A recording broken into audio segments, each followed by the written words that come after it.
ये इसका anti particle है, ठीक है। बाकी ऐसा कोई सा युग्म नहीं है। फोटोन के बारे में आप जानते हो, ये एनर्जी के बंडल्स होते हैं। इलेक्ट्रॉन आपको पता है फंडामेंटल पार्टिकल है, न्यूट्रॉन, प्रोटॉन, सब ये फंडामेंटल है, लेकिन कोई सा युग्म नहीं बना रहा पहले के अलावा। इस लेक्चर का सेकंड क्वेश्चन है, किसी नाभिक का परमाणु क्रमांक। देखो भाई देखो, रुक जाओ, ठहर जाओ, सब्र करो थोड़ा।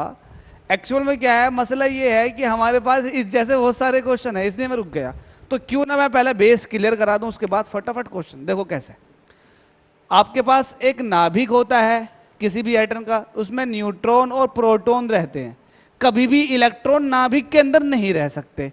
इलेक्ट्रॉन बाह्य कक्षाओं में घूमते रहते हैं, शुद्ध हिंदी में बताऊंगा, ठीक है। तो बात कर लेते हैं किसी एक एटम को। बात समझ लिया, इलेक्ट्रॉन बाह्य कक्षाओं में होंगे, हमेशा नाभिक के अंदर न्यूट्रॉन और प्रोटॉन होंगे। न्यूट्रॉन और प्रोटॉनों की संख्या को जोड़ करके हम कहते हैं द्रव्यमान संख्या। क्या कहते हैं? द्रव्यमान संख्या। द्रव्यमान संख्या को कैपिटल एम से निरूपित किया जाता है। दूसरी बात, जो इलेक्ट्रॉन होते हैं, इलेक्ट्रॉनों की संख्या, उनको बोलते हैं हम एटॉमिक नंबर, जिसको हम Z से रिप्रेजेंट करते हैं। तो Z क्या हो गया? परमाणु क्रमांक। जबकि द्रव्यमान संख्या क्या होगी? न्यूट्रॉन और प्रोटॉनों के नंबरों को जोड़ लो, वो द्रव्यमान संख्या। एक खास बात, जितने परमाणु क्रमांक होता है उतने ही इलेक्ट्रॉन होते हैं और उतने ही नाभिक में प्रोटॉन होते हैं। ये वाली बात समझ में नहीं आई? जब भी नहीं आई समझ में तो जीप चला दो। क्या चला दो? जीप। Z बराबर E बराबर P। जितना परमाणु क्रमांक उतने ही इलेक्ट्रॉन और उतने ही प्रोटॉन। न्यूट्रॉन अलग होते हैं, ये वाली बात क्लियर समझ ले। जीप चला दो भाई, जब भी समझ में नहीं आए तो जीप चला दो। Z बराबर E बराबर P। जितना परमाणु क्रमांक उतने ही इलेक्ट्रॉन और उतने ही प्रोटॉन। प्रोटॉन इलेक्ट्रॉन के हमेशा बराबर होंगे। क्यों? क्योंकि हमारे पास जो परमाणु होता है वो उदासीन होता है। उदासीनता का सिद्धांत तो यही है, जितना प्लस का चार्ज होगा उतना माइनस का चार्ज भी होना जरूरी है, तभी उदासीनता आएगी। अदरवाइज अगर एक भी चार्ज बढ़ गया तो अनस्टेबल या तो प्लस का या माइनस का हो जाएगा। इसीलिए जितने प्रोटॉन होंगे उतने क्या होंगे? इलेक्ट्रॉन होंगे। अब सारे क्वेश्चन आप कर दोगे, लेकिन नहीं, अभी एक चीज और बतानी रहेगी। वो क्या? वो ये है, भैया कलर चेंज कर लो। वो ये है कि द्रव्यमान संख्या तो m हो गई, ठीक है। अब द्रव्यमान संख्या किसके बराबर हो गई? परमाणु क्रमांक। अब परमाणु क्रमांक क्यों बोल रहा हूं? परमाणु क्रमांक को प्रोटॉनों से रिप्लेस कर दो। प्रोटॉनों की संख्या जिसको बोलते हो आप Z। यार जितने प्रोटॉन होते हैं इतने इलेक्ट्रॉन होते हैं ना, इसलिए मैं Z से ले रहा हूं इसको। तो m बराबर Z, m is equal to. अब देखो यहां एक चीज और, द्रव्यमान संख्या जिसको मैंने m लिख रखा है यार, यहां इसको a से दिखाते, यहां पर a से दिखाएंगे हम। एटॉमिक मास नंबर, तो इसको a से रिप्रेजेंट कर दो, m को हटा करके यहां क्या कर दो? a कर दो। एक काम कर दें, सहूलत के हिसाब से इसको मैंने क्या कर दिया? a कर दिया। a से हम मास नंबर को रिप्रेजेंट करेंगे, एटॉमिक नंबर को z से करेंगे, ठीक है। और प्रोटॉनों की संख्या को हम किसी और से कर लेंगे। हालांकि हर क्वेश्चन का एक अपना अलग रूल है। इन्होंने यहां पर क्या कह रखा? परमाणु क्रमांक Z कह रखा है, इसकी द्रव्यमान संख्या कैपिटल M कह रखी है। हो सकता है किसी और में कुछ और भी कह दे, कोई फर्क नहीं पड़ता। तो आपको करना क्या? आपको बस यही करना, सिंपल से देख लेना। देखो कैसे, आपको मैं ये बताना चाह रहा था, द्रव्यमान संख्या किसके बराबर होगी? द्रव्यमान संख्या जिसको यहां पर मैंने फिलहाल यार जो छोड़ो, पहला वाला ही ले लो यार। जब क्वेश्चन ही पहले वाले के हिसाब से है तो पहला वाला ही ले लो, क्योंकि फिर कहोगे कि यार ये क्या हो गया। आप पहले वाले के हिसाब से ले लो। पहला वाला क्या आपके पास मास नंबर m था, तो m ही ले लो। अब जब आप m लोगे तो m के हिसाब से क्या बनेगी चीज? एम जो है वो किस किस के बराबर होगा, एम किस किस के बराबर होगा, एम होगा एटॉमिक मास नंबर जो है वो प्रोटोनों की संख्या के, प्रोटोनों की संख्या को आप जेड कहते हो, और दूसरा क्या होगा न्यूट्रॉनों की संख्या के। अब न्यूट्रॉनों की संख्या को आप एन से रिप्रेजेंट कर दो, ये कुछ भी हो सकता है। और ये भी पता आपको प्रोटोनों की संख्या जो होती है वो किसके बराबर होती है, इलेक्ट्रॉनों की संख्या के। तो चलिए स्टार्ट करते हैं इस क्वेश्चन को, जिसमें कह रखा किसी नाभिक का परमाणु क्रमांक Z है, परमाणु क्रमांक Z है, इसकी द्रव्यमान संख्या कितनी है m। अब द्रव्यमान संख्या के अंदर भाई प्रोटॉन भी होंगे और न्यूट्रॉन भी होंगे, दोनों बात ध्यान रखनी है। तो हमसे कह रहा है नाभिक में न्यूट्रॉन की संख्या कितनी होगी। नाभिक के अंदर न्यूट्रॉन पूछ रहा है, आपके पास मास नंबर दे रखा, हाँ मास नंबर दे रखा। तो मास नंबर में से अगर मैं प्रोटोनों की संख्या को माइनस कर दूं तो न्यूट्रॉनों की संख्या बचेगी। ऐसे देख लो कहां दिखा हुआ, m माइनस जेड एक ही ऑप्शन में है, ये हमारा करेक्ट हो जाएगा। हालांकि ये फिंगर टिप्स पे सोल्व हो जाते हैं क्योंकि इतने टफ क्वेश्चन नहीं है। मास नंबर पे ध्यान रखना, मास नंबर में क्या होंगे, न्यूट्रॉन प्रोटॉन दोनों होंगे। दूसरा एटॉमिक नंबर जो है वो किसके बराबर है, एटॉमिक नंबर किसके बराबर होगा, प्रोटोनों की संख्या के। तो प्रोटोनों की संख्या लो और न्यूट्रॉनों की संख्या लो, प्रोटॉन और न्यूट्रॉनों को जोड़ लो, वो मास नंबर होगा। सिंपल, फिंगर टिप्स पे सारे क्वेश्चन हो जाएंगे। देखो कैसे, इस वाले क्वेश्चन को पिक कर लेता हूं। परमाणविक संख्या Z, परमाणु क्रमांक ठीक है, द्रव्यमान संख्या A। देखो यहां पर द्रव्यमान संख्या A कह दी, पिछले वाले क्वेश्चन में M कह दी थी, इसलिए मैं आपसे कह रहा था कि कुछ भी ले सकते हो। एक परमाणु में इलेक्ट्रॉनों की संख्या, अब इलेक्ट्रॉनों की संख्या किसके बराबर होगी, जब भी कंफ्यूज हो Z बराबर E बराबर P। तो हमसे कह रहा है द्रव्यमान इलेक्ट्रॉनों की संख्या, जो इलेक्ट्रॉनों की संख्या है वो परमाणु क्रमांक के बराबर होगी। परमाणु क्रमांक किसके बराबर होगा, प्रोटोनों की संख्या के। हमसे कह रखा है परमाणु संख्या Z, द्रव्यमान संख्या A। अब परमाणु संख्या जो होगी वो ही हमारे प्रोटोनों की संख्या के बराबर होगी। तो इसमें कह रहा है परमाणु में इलेक्ट्रॉनों की संख्या, तो परमाणविक संख्या जो होती है Z वो ही किसके बराबर होती है, इलेक्ट्रॉनों की संख्या के। तो ऑप्शन क्या हो जाएगा, ये फिंगर टिप्स पे सारे के सारे क्वेश्चन। अगला इसमें कह रहा है एक तत्व में इलेक्ट्रॉनों और न्यूट्रॉनों की संख्या 18 और 20 है। मैंने बता रखा है इलेक्ट्रॉनों की संख्या किसके बराबर होगी, प्रोटोनों की संख्या के, और न्यूट्रॉनों की संख्या, दोनों को जोड़ देंगे तो क्या बैठेगा, ये मास नंबर। इसको लिख दो यहां मास नंबर, सिंपल सा कॉन्सेप्ट है। अब यहां से कह रहा है कि इलेक्ट्रॉन और न्यूट्रॉनों की संख्या ये कितने हैं, 18 है इलेक्ट्रॉन, इलेक्ट्रॉनों की संख्या प्रोटॉन के बराबर होती है, कोई दिक्कत नहीं। और दूसरा कह रहा है न्यूट्रॉनों की संख्या 20 है, ठीक है। तो हमसे क्या पूछ रहा है इसमें, इस तत्व का द्रव्यमान संख्या, यार दोनों को जोड़ दो, जो आया वो सिंपल सा आंसर 38। बता रखा ना, जितने इलेक्ट्रॉन हैं उतने ही क्या होंगे, प्रोटॉन, जितने इलेक्ट्रॉन हैं उतने ही प्रोटॉन होंगे। अब इलेक्ट्रॉन कितने वो आप देख लो, इसमें कह रखा था कि एक तत्व में इलेक्ट्रॉन 18 है और न्यूट्रॉन 20 है, तो जितने इलेक्ट्रॉन उतने ही प्रोटॉन। तो 18 इलेक्ट्रॉन है तो 18 प्रोटॉन, तो 18 प्लस 20, क्योंकि अब आप मास नंबर की बात करो तो मास नंबर तो न्यूट्रॉन और प्रोटॉनों को मिलाकर बनता है। न्यूट्रॉन कितने हैं, 20, प्रोटॉन 18, तो हो गए 38। अगला क्वेश्चन उंगलियों पे सोल्व हो जाएंगे क्योंकि टाइम नहीं लगने वाला इन क्वेश्चनों में। कलर चेंज कर लेता हूं। हमसे कह रहा है एक परमाणु में 9 इलेक्ट्रॉन है और 9 ही प्रोटॉन है, होंगे बराबर होंगे, हमेशा बराबर होंगे भाई। ये बता रखा है इलेक्ट्रॉन हमेशा किसके बराबर होते हैं, प्रोटोनों के, प्रोटोनों के बराबर होंगे इलेक्ट्रॉन। तो ये बराबर होंगे, नहीं भी बोलेगा तब भी बराबर होंगे। 9 इलेक्ट्रॉन है और 9 प्रोटॉन है और 10 क्या है, न्यूट्रॉन। तो हमसे कह रहा है उसकी द्रव्यमान संख्या, बता रखा है कि न्यूट्रॉनों और प्रोटोनों को जोड़ दो, वो क्या बैठेगी, द्रव्यमान संख्या। 10 प्लस 9 कितना हो गया, 19। तो इसका आंसर क्या हो गया, डी। हालांकि इसमें इसे किसी एग्जाम में पूछा नहीं गया अभी तक, और इसे भी नहीं पूछा गया, हो सकता है आगामी परीक्षाओं में पूछ ले, ये हो सकता है। अगला क्वेश्चन, एक तत्व के परमाणु में 19 प्रोटॉन है, ओ 19 प्रोटॉन, देखो ठीक, तथा 20 न्यूट्रॉन है। अब न्यूट्रॉन कितने हैं, न्यूट्रॉन है 20।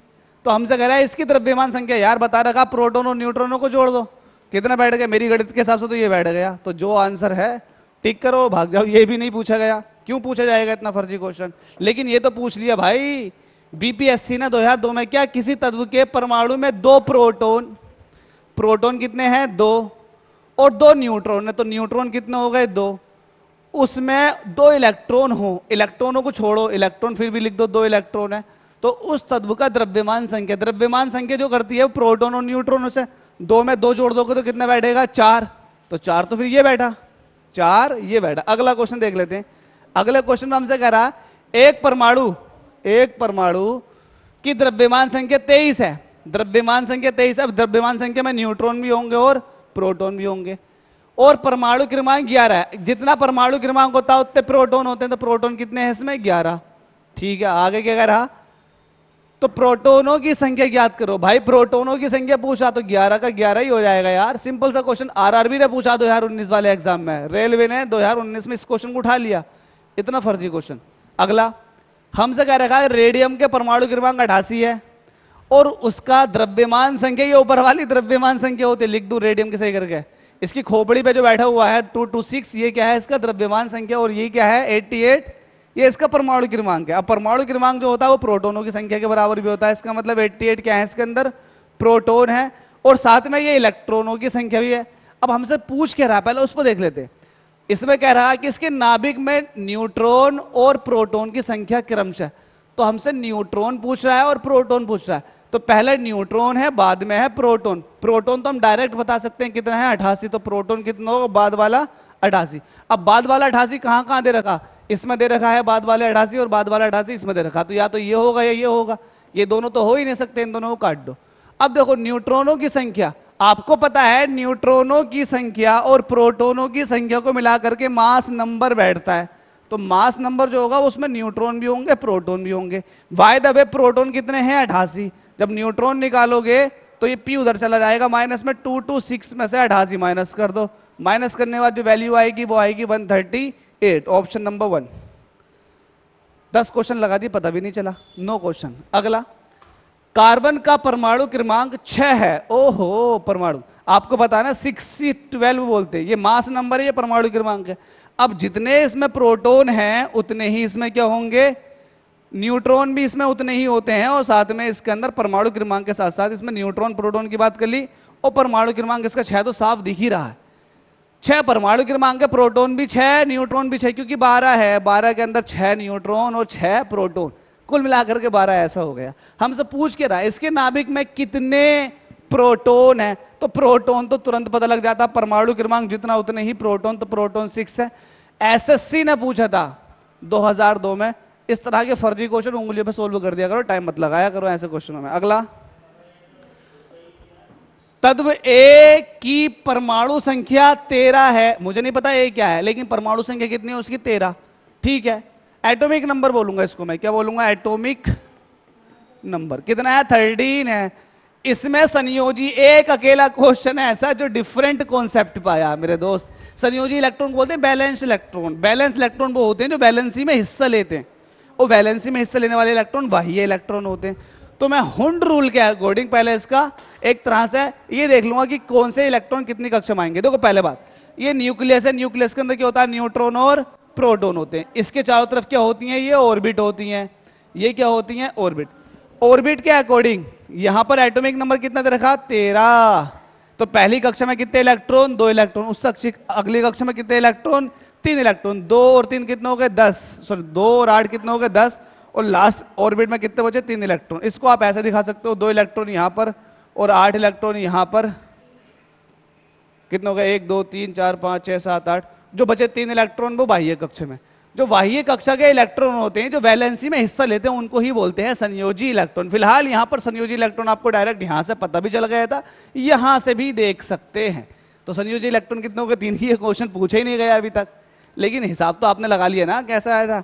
चलिए भाई इसके साथ अगला क्वेश्चन, परमाणु संख्या 17। अब आपको पता 17 किसका होता है क्लोरीन का होता, पूरा लिख दो 17 क्लोरीन, ये है पूरा सही करके तमीज से देखोगे तो ये 17 Cl35, 17 परमाणु क्रमांक 35 जो है इसका मास नंबर। हमसे कह रहा परमाणु क्रमांक 17 एवं द्रव्यमान संख्या 35 के एक क्लोरीन परमाणु के नाभिक में होते हैं। अब इसके नाभिक का जरा चीरफाड़ कर दो, नाभिक को चीरफाड़ कैसे करोगे, जितने एटॉमिक नंबर होता है उतने प्रोटॉन, तो ठीक है प्रोटॉन कितने हो गए इसके अंदर 17। अब बताओ न्यूट्रॉन कितने होंगे, क्योंकि नाभिक के अंदर होते हैं प्रोटॉन प्लस न्यूट्रॉन, जब प्रोटॉन 17 है और प्रोटॉन और न्यूट्रॉनों को मिलाकर के 35 बैठेगा, तो बताओ 17 में कितना जोड़ूंगा 35 आ जाएगा, तो 7 8 15 तो 18 हो जाएंगे न्यूट्रॉन, वरना सीधी सी बात है प्रोटॉन की वैल्यू रखो न्यूट्रॉन निकालो, n = 18 और p = 17। देख लो कहां है 18 प्रोटॉन नहीं, 18 प्रोटॉन नहीं भाई, प्रोटॉन 17 है, 18 न्यूट्रॉन 18 न्यूट्रॉन, ठीक है सिंपल सा कॉन्सेप्ट, ये भी नहीं पूछा गया फर्जी। अगला, एकधा आयनित कार्बन परमाणु के नाभिक में क्या होता है। पहली बात तो इसका मतलब पता होना चाहिए, एकधा आयनित का मतलब क्या होता। एकदा आयनित का मतलब ये है, देखो आयनित किसको बोलते हैं इसका मतलब समझ लेते हैं। जैसे कि आपके पास ये न्यूक्लियस है, इसके पास क्या है, बहुत सारी कक्षाएं होती हैं जिसके अंदर इलेक्ट्रॉन घूमते रहते हैं। अब क्या हुआ, जो बाह्य कक्षा में इलेक्ट्रॉन है आपने सब ऊर्जा दे करके निकाल कर बाहर दिया, निकाल के क्या कर दिया आपने, इसको बाहर खड़ा कर दिया, तो इसको बोलते हैं आयनाइजेशन। क्या बोलते हैं, आयनाइजेशन, जिसको हम कहते हैं आयनीकरण। आयनीकरण, आपने बाह्य कक्षा के इलेक्ट्रॉन को निकाल दिया ना, ये आपने आयनीकरण कर दिया। अब आपने जब आयनीकरण कर दिया तो क्या आपने प्रोटोनों को छेड़ा, जवाब है नहीं छेड़ा। क्यों, क्योंकि प्रोटोन तो नाभिक के अंदर है, आपने सिर्फ इलेक्ट्रॉनों को छेड़ा। इलेक्ट्रॉन बाह्य कक्षा में मूव कर रहे हैं, तो ना तो आपने प्रोटोनों को छेड़ा और ना आपने न्यूट्रॉनों को छेड़ा। तो कितना भी आयनाइजेशन कर लो, न्यूट्रॉन प्रोटोन तो नहीं बदलने वाले, सिर्फ इलेक्ट्रॉनों की संख्या बदलेगी। तो हमसे कह रहा है एकदा आयनित कार्बन परमाणु, तो जरा देख लेते हैं कार्बन परमाणु के पास प्रोटॉन कितने होते हैं, 6, क्योंकि इसका परमाणु क्रमांक कितना होता है 6, उतने ही इसमें इलेक्ट्रॉन होते हैं, इलेक्ट्रॉन भी 6 हो गए। अगर न्यूट्रॉन की बात करूंगा, चूंकि 12 होता है, 6C12, तो 6 जब प्रोटॉन होगा तो 6 ही इसके अंदर क्या हो जाएंगे, न्यूट्रॉन। न्यूट्रॉन भी कितने हो गए, सब कुछ 6 है। लेकिन जब एकधा आयनित कर दूंगा तो इसमें एक इलेक्ट्रॉन कम हो जाएगा, तो इलेक्ट्रॉनों की जो संख्या है वहां पर इफेक्ट पड़ेगा आयनाइजेशन के बाद। तो मैं लिख दूं बाद में प्रोटॉन तो 6 रहेंगे, न्यूट्रॉन भी 6 रहेंगे, लेकिन जो इलेक्ट्रॉन है वो 5 रह जाएंगे। 5 कैसा बन गया, ये तो हमसे कह रहा कि बताओ उसके हिसाब से कौन सा। एनडीए ने पूछ रखा, नेशनल डिफेंस एकेडमी, अच्छा क्वेश्चन डिजाइन कर दिया एनडीए। तो एनडीए ने पूछ रखा, तो बेटा बताओ 6 प्रोटॉन और 6 न्यूट्रॉन, प्रोटॉन भी 6 है और न्यूट्रॉन भी 6 है, यही वाली बात बिल्कुल ठीक है, प्रोटॉन भी 6 और न्यूट्रॉन भी 6। कलर तो दिख नहीं रहा, जरा और ऑप्शन को भी देख लेते हैं। 6 प्रोटॉन 6 न्यूट्रॉन 6 इलेक्ट्रॉन, इलेक्ट्रॉन तो 6 हो ही नहीं सकते क्योंकि आयनाइजेशन के बाद एक इलेक्ट्रॉन कम हो गया, तो 6 इलेक्ट्रॉन वाला तो ऑप्शन तो डायरेक्ट वैसे भी गलत हो गए। अच्छा 5 प्रोटॉन, प्रोटॉन तो कम हो ही नहीं सकते क्योंकि प्रोटॉन है न्यूक्लियस के अंदर और न्यूक्लियस से प्रोटॉन नहीं निकलेंगे आसानी से, ठीक है, तो इलेक्ट्रॉन निकल जाएंगे। तो फिलहाल जो ऑप्शन बना हमारा बिल्कुल करेक्ट वो बना पहला वाला, हमारे ऑपरेशन से पहला वाला ही ठीक हो गया था। अब इसमें 2 क्वेश्चन और बचे हुए हैं, आपके ऊपर छोड़ू या खुद कर दूं, चलो खुद ही कर देता हूं। सोडियम का परमाणु संख्या 11 होती है, सोडियम की 11 Na23 इसका पूरा नाम। इस 23 के अंदर प्रोटॉन भी होंगे और न्यूट्रॉन भी होंगे। बाय द वे जितना परमाणु क्रमांक होता है जिसको आप Z से निरूपित करते हो वही हमारी इलेक्ट्रॉनों की संख्या भी होती है। जितनी इलेक्ट्रॉनों की संख्या होती है उतने हमारे प्रोटॉन भी होते हैं, ये वाली बात भी आपको सब बता रहा है कि Z बराबर E बराबर P। जीप चला दो जब भी समझ में नहीं। फिलहाल यहां अगर बात करेंगे, प्रोटॉन आ गए 11, न्यूट्रॉन और प्रोटॉन, तो 11 में कितना जोड़ूंगे 23 आ जाए, आप कहोगे 12 जोड़ दो, तो n इक्वल टू कितना हो जाएगा 12, तो 12 न्यूट्रॉन है, प्रोटॉन कितना हो गए 11, इलेक्ट्रॉन कितना हो गए 11। अब आप इसके हिसाब से बताओ, देखो क्वेश्चन क्या पूछ रहा है, हमसे कह रहा है न्यूट्रॉन भी बता दे, प्रोटॉन भी बता दे और साथ में इलेक्ट्रॉन भी बता दे। तो इनने पहले पूछा इलेक्ट्रॉन बताओ, जैसे से पूछा इसमें इलेक्ट्रॉन बताओ, दूसरा पूछा न्यूट्रॉन बताओ और चौथा पूछा प्रोटॉन बताओ। बताओ इलेक्ट्रॉन कितने थे इसके अंदर 11, न्यूट्रॉन कितने हैं 12, प्रोटॉन कितने हैं फिर से 11। जहां ये दिखाई दे 11 12 11 तो वही आपका ऑप्शन है। आरआरबी ने 2009 में पूछ लिया, रेलवे रिक्रूटमेंट बोर्ड होता है ये, परीक्षाएं कराता है रेलवे, ट्रेन चालक बनवाता है। अगले क्वेश्चन, किसी तत्व का परमाणु संख्या 35 है, परमाणु संख्या एटॉमिक नंबर की बात चल रही है, तो परमाणु संख्या Z बराबर E बराबर P, Z बराबर E बराबर P, ये कितना है 35 है। आगे क्या रखा है, उसमें 18 इलेक्ट्रॉन है। ओह, परमाणु संख्या 35 है और 18 उसमें क्या है इलेक्ट्रॉन है, 18 इलेक्ट्रॉन है। यार यहां पर देखो मिसमैचिंग हो रही है क्योंकि यहां पर परमाणु संख्या दे रही है, तो ये थोड़ा प्रिंटिंग मिस्टेक है, आरआरबी का तो नहीं लेकिन ल्यूसेंट का। मैं कहना चाहूंगा ल्यूसेंट वालों से परमाणु संख्या हटा करके यहां पर द्रव्यमान संख्या करें। कौन सी संख्या करें, द्रव्यमान संख्या। क्यों करते, क्योंकि परमाणु संख्या ही होती है इलेक्ट्रॉनों के नंबर के बराबर। जब यही गलत दे रखा तो क्वेश्चन गलत डिजाइन हो गया। तो ये इस तरह की सिली मिस्टेक्स खत्म करें ल्यूसेंट, ये मेरा आपसे रिक्वेस्ट है, ये नहीं होना चाहिए, बच्चे रट लेते हैं। तो परमाणु संख्या नहीं है ये द्रव्यमान संख्या। तो हमारे पास मास नंबर है कितना 35। अब आपको पता है इसके अंदर न्यूट्रॉन भी होंगे और प्रोटॉन भी होंगे। हमसे कह रखा है इसमें 18 इलेक्ट्रॉन है तो इतने प्रोटॉन हो गए। हमसे कह रहा है न्यूट्रॉन बता दो, यही पूछा गया शायद इसके अंदर, तो उसमें प्रोटॉनों की संख्या होगी। देखो जब 18 इलेक्ट्रॉन दे रखे हैं, 18 इलेक्ट्रॉन दे रखे हैं, परमाणु संख्या 35 है, 18 इलेक्ट्रॉन है, तो उसमें प्रोटॉनों की संख्या कितनी होगी?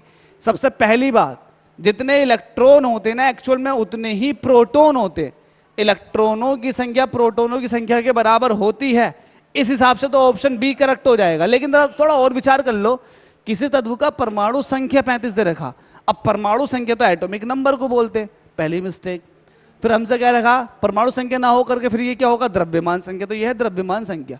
हमसे कह रहा उसमें 18 इलेक्ट्रॉन है, अब जितने इलेक्ट्रॉन होते हैं न्यूट्रल कंडीशन में उतने ही क्या होते हैं? प्रोटॉन भी होते हैं। उतने क्या होते हैं? प्रोटॉन भी होते हैं। तो जितने इलेक्ट्रॉन उतने प्रोटॉन, न्यूट्रल कंडीशन की बात कर रहा हूं। तो 18 इलेक्ट्रॉन है तो प्रोटॉन भी कितने होने चाहिए? 18 ही उसके अंदर प्रोटॉन होने चाहिए। बाय द वे इसमें आंसर दे रखा है बुक के अंदर ए, जबकि ये गलत है।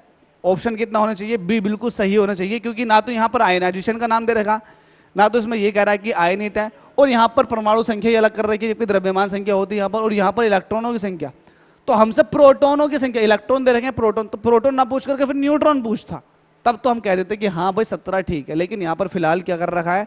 इस क्वेश्चन को अगर आप न्यूट्रॉन निकलवाओगे और प्रोटॉन आपको दे रखे हैं 18, तब तो भाई आपकी मास नंबर अगर 35 है, तब तो आपके न्यूट्रॉन कितने बैठ जाएंगे भाई? तब बैठ जाएंगे 17, है ना। तो ये आप देख लें, सिंपल सा क्वेश्चन है। तो ये हमारा आज का वीडियो लेक्चर खत्म हो जाता है। हालांकि इसके अंदर था कुछ नहीं, लेकिन जब कॉन्सेप्ट की बात आती है तो वो इंपॉर्टेंट बन जाता है। वही हम सबके लिए इंपॉर्टेंट है, चीज़ों को समझना, क्योंकि अगर एक बार एक चीज़ समझ में आ गई तो आप उसके 1000 क्वेश्चन लगा दोगे। जब वही खत्म है तो आप सब कुछ खत्म कर लोगे। इसलिए ये कहा जाता है कि आप अपना बेस मजबूत करें, आप अपना फाउंडेशन अच्छा कर लें। अगर आपका फाउंडेशन अच्छा है तो आप उसके ऊपर कुछ भी अच्छा कर सकते हैं। उम्मीद करता हूँ वीडियो में जो कुछ बताया समझ में आया होगा। अगर समझ में आया हो तो एक लाइक और एक सब्सक्राइब तो बनता है यार। Thank you so much video देखने के लिए।